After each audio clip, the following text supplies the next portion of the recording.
Hello friend, I am Shantani. Welcome to my class. Welcome to another video of Let's Learn Geography channel. Today our discussion topic is going to be continental drift theory that was given by the F.B. Taylor. So let's start. What is continental drift theory that had given by F.B. Taylor? Before going to discuss or before going to enter the main topic of continental drift theory, we should know about the term drift. The term drift, there were several scientists who put forward his concept about drift. The first one, a Dutch mapmaker in 1596, who put forward his concept about the drift. And who was that? And he was Abraham Ortelius, who was a Dutch mapmaker, and he was put forward the first concept of drift. After that, 1620, the Francis Bacon gave a concept of drifting in his book entitled Novum Organum. In 19th century, the German naturalist the Alexander von Humboldt theorized that the land bordering of west coast of Africa, this portion, and the South America, this portion, both are joined together in past. And after that, in 1858, Antonio Snyder, who presented his view about drift in his book that entitled Creation et Ses Mysteries Divers. And he found that the plant fossils and the coal that found in their Carboniferous period that are matching with the North America and Europe. Between North America and Europe, the plant fossils and the coal seems to be similar. Now we are going to our main topic, that is continental drift theory of F.B. Taylor. F.B. Taylor was the American geologist who postulated his concept, the horizontal displacement of continent.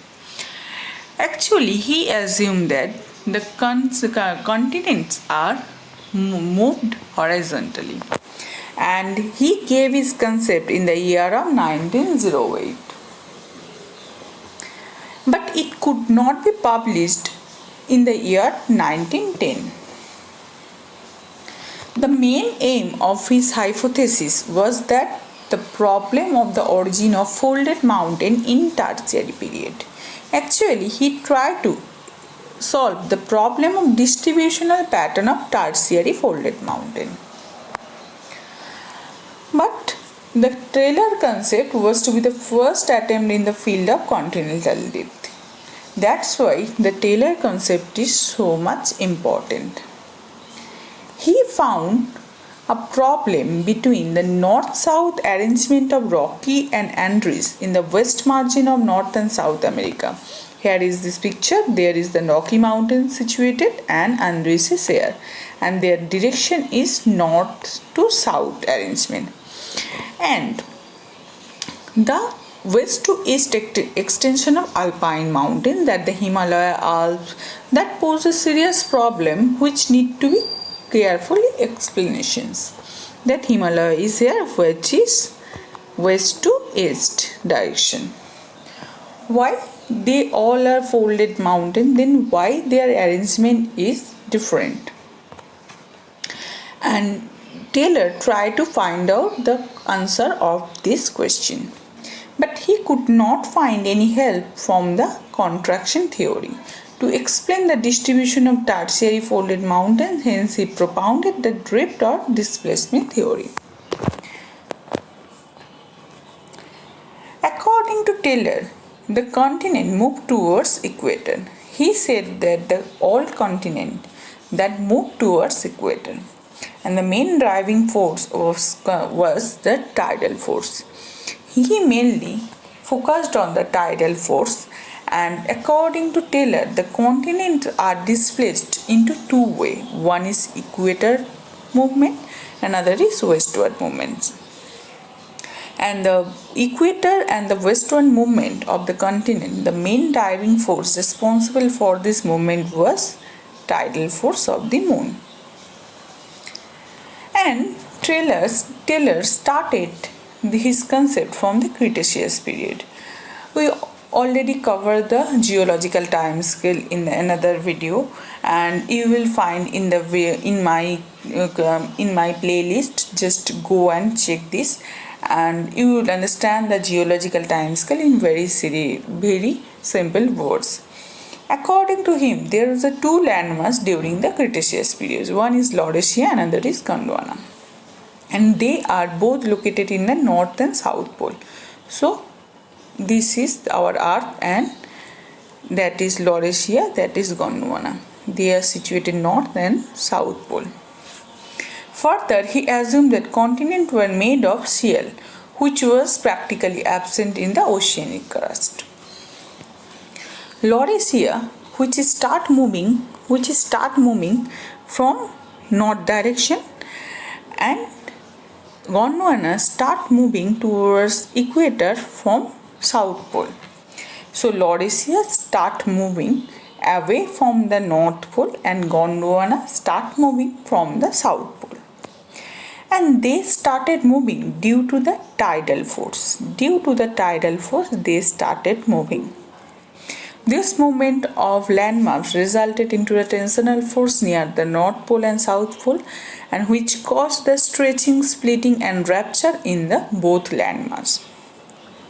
Due to the Laurasia, the tensional force near the North Pole and stretching, splitting, rupture in the landmass, the Baffin Bay, Labrador Sea and the Davis Strait were formed. Baffin Bay is here, Davis Strait is here, and Labrador Sea is here, that were formed.